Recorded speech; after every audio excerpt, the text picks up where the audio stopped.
upcoming tour to Australia. There's also, I believe, a single dropping later on this week, which of course will be a precursor to an album. So it's an incredibly busy time for you at this point, isn't it, Alex? Yeah, well, I wouldn't get too far ahead about the album part. Right now, it's just the single that we've released 2 other singles. Yeah. But we haven't fully like announced an album or anything yet with that. I was actually looking for that when I was doing my research. I mean, obviously, More Like a Crashing got me all wrong as it came out in the previous couple of months, and I was going, "Is there an album?" I'm guessing there'd been an album. At the same time, I'm also well aware that you guys are, in essence, on a new label or certainly new distribution in that aspect. So is that why there's a different concept to not just dropping an album? Yeah, so yeah, this is all self-release. We hired a different distro and everything, and yeah, we're kind of just doing it on our own.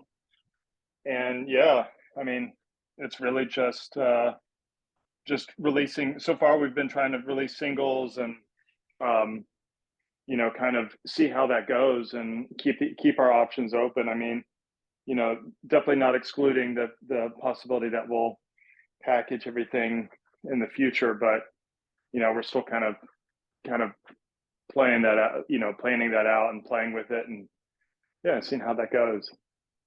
Is that a kind of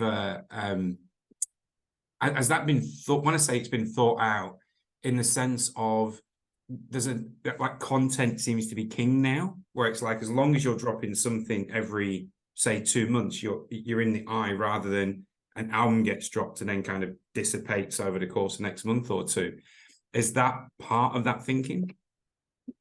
I mean, yeah, you couldn't have said it better, or I couldn't have said it better myself. I mean, really, like that's really the whole thing, is that we noticed it in the past is when we release albums, we'll spend a year probably writing the songs, recording the songs, getting together a marketing plan, filming videos, getting artwork together for the singles, and really investing so much time and kind of being silent for a year or so, or a year and a half. And then we're all excited about this record, we release it, and then it gets traction and buzz for about 2 weeks, and then that's it. And then we're in the middle of we start doing a cycle, like a touring cycle based on that. And so we have like our traditional kind of cycle will last like 2 years, 2.5 years or so, all around this. And you're so right to point out that it's really now, like, content is king. There's an appetite, a constant appetite for new things, whether it be new music or TikTok videos or some sort of like promotion, something going on. There's always an avenue for buzz and to gain kind of attention. So we're that's kind of part of the thinking, is like, all right, well, if we're in a completely different landscape, or if that's the landscape now of the marketing world and being in a band, then let's try this out. Let's see how it works with us just kind of releasing independent songs, or songs, like standalone singles, or maybe that we'll package them, in an EP, or maybe they'll be part of an album. But yeah, we just kind of wanted to start on that path and just kind of experiment and see how it works. Yeah. So when Miracle drops on the 13th, which is Friday, it's Friday everywhere. I don't know why, I think it's just Friday here. So when it drops on the 13th, what can fans expect from Miracle? Yeah, I mean, I think it's I don't think it's anything like too far away from what we've done in the past. It's more like a ballad. It's more more thoughtful, like more like a Crash, and was certainly more energetic and more kind of more in line with like our energetic sad songs, I guess. Got Me All Wrong was kind of more of like a, you know, anthemic rock song, I guess. You know, all this with the caveat that it's all like Mayday Parade style, you know, through the lens of Mayday Parade. Miracle is just a more of a ballad and more of like a slower kind of thing. Yeah. Okay. So thanks. So moving from that, so obviously that goes and drops on Friday. In November or early November, you arrive over here in Australia with All Time Low and Lauren Hibbard. You were actually in Australia last year. I think it was May last year, April, May. I remember that. So I mean, what makes you? Because a lot of bands won't come out of their way to come to Australia. So what makes Australia so appealing to you guys that you do turn up so often? Well, you know, the fan base is great. Traditionally, we've done pretty good business there. We enjoy going there. You know, it's you know, we're always welcomed, and the city, you know, it's a fun place to go. And but you know, I think the significant thing here was that All Time Low invited us and asked us to be part of their tour. And you know, usually like we'll either do headliners in Australia or we'll do festivals like Good Things or Soundwave whenever it was around. Yes, I've seen yeah. So you know, I don't think we've ever done a support. Or no, that's not true. We supported Yellow Card like a decade ago there. So this, you know, this is just a great opportunity. I mean, it was like a opportunity for us that we, you know, seldom get. We don't, you know, up until this year, we haven't gotten many support offers like anywhere, not just in, you know, overseas in Australia or the UK or wherever, but also in the US. So we've been really lucky this year with that, where we're just getting these kinds of opportunities. Well, the thing is as well, when you're talking about the coming over here and doing support opportunities, I mean, when you were here last year, you played a venue called the Gov. So I'm in Adelaide, by the way. Sorry, I should clear that up. Oh, wonderful. Right. Yeah. So you played a venue called the Gov, and you headlined that. And across the road from there is the entertainment centre, which is where you'll be playing with All Time Low. And as you can already tell, cool. Yeah, so as you can already tell, I mean, you're going from a really decent sized venue to now an entertainment centre, which, you know, holds thousands and thousands more. So I mean, that's kind of quite appealing. Is that with All Time Low doing that? I mean, is that part of the appeal that you can get out to, well, their crowd as well? Oh, 100%. I mean, yeah, that's a huge part of it. I think really though, with All Time Low in particular, I would imagine that we share a lot of the same fans. At least in the US, we do. However, they have a lot broader of an appeal, given that they have, you know, radio success, and they're a lot more successful and have like a wider appeal than we do. But yeah, I mean, that's really it. Is that, like you said, I mean, you're summing it up so well, because like that's a perfect example. I know we played the Gov so many times. Love that place, and I can't remember the last time that we played there, but I can't remember who it was, but there was another show at that venue across the street. What did you say it was called? The entertainment centre. I think you're right.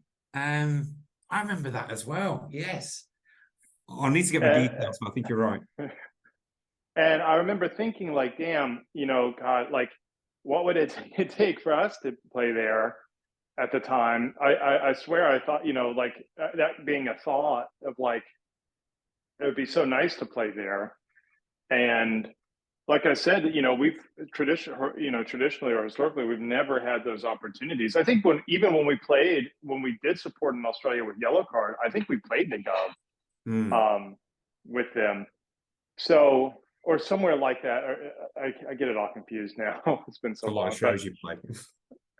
um, but yeah, I mean, that's really it. It's like, this is an opportunity. Hopefully, you know, the hope is that we play to however many 2,000, 3,000 people in Adelaide, and next time that we come back, you know, hopefully, maybe we won't play that venue, but hopefully the show will sell out quicker, or we'll have to do 2 nights at the Gov, or you Yeah. know, that's the thinking, because I think, you know, that's the best way that you can make an impression on people, is have them, you know, they're kind of forced to watch you play, you know, when you're support.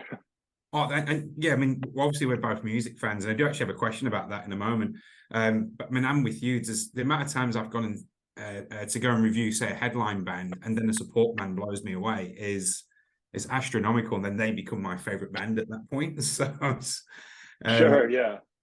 and just by the way, I know you say that you might not have a broad appeal, but I'd have written here 125 million streams of Jamie All Over. That's quite a lot of streams, by the way. So. Oh, that's yeah. Well, see, you know, that. I think, truthfully, I think that's the story of Mayday Parade, is that all time, and especially like compared to All Time Low, they've been able to, you know, like Dear Maria. I don't know the stats on it, but they were huge back in the day, but they've been able to kind of maintain and progress into the pop world, say, and have this kind of other thing happening. You know, so they have the best of both worlds, where they can kind of appeal to the nostalgia emo thing, but then they also are a very relevant pop band. For Mayday Parade, you know, we have saw, you know, like our first album, or you know, first 3 albums or so, maybe strike that kind of nostalgia emo chord for a lot of people, and maybe there's like a smaller portion of that core fan base that has kept with us and are still actively, you know, fans of what we're releasing now. But the hope is that, you know, we can, at these shows, like we supported All Time Low and both All Time Low and Yellow Card over the summer in the US, and we're playing new songs. You know, we're playing More Like a Crash and Got Me All Wrong, and the hope is to kind of say, you know, hey, like, remember us, like, you love Jamie All Over, you know, you've surely heard the name Mayday Parade. Well, this is our new stuff, you know, both to serve as a reminder of our old stuff, and, you know, show fans and people, like, we're still releasing music and still active. Well, that was one of my other questions. I haven't forgotten the other music question for later on, but one of my other questions about, obviously, have you played the new songs live? You just told me that you have. So what has been the reaction to them? So far, so good. I mean, definitely for More Like a Crash, it was a lot better than I think we thought. Because, you know, every time you play a new song, you release something and then play it, it doesn't matter what it is. It's always like pretty difficult. It's definitely very, you know, like no one knows it. You know, even I remember when we first released "Oh Well, Oh Well," which is now you know, one of our more popular songs. I remember fans. I literally remember the first show that we played that at. We played it in Richmond, Virginia, and I remember like just nobody being there, and or not sorry, not there are people there, but they just had no idea. Like no one singing along. It was very awkward. No movement. You know, it's like it really feels like you're having to try and sell something, convince people like, oh, this is good. Like move around, like have fun. But that really wasn't the case for More Like a Crash, and for Got Me All Wrong. I think, you know, luckily with Got Me All Wrong, I think it's got such a rhythm that's easy to kind of bob your head to. So I think it's easy just for people to naturally, you know, groove to it. Yeah, get into the rhythm. You did mention the first 3 albums there, and then album number 4 you announced overnight you're releasing that, or re-releasing that, on vinyl for the 10th anniversary. So you can see I did some research as soon as I got out of bed this morning. So So, I mean, that got released. I mean, is that going to be, again, coming back to that point we mentioned earlier about content, are you guys going to go through your back catalogue and release things in the vinyl format?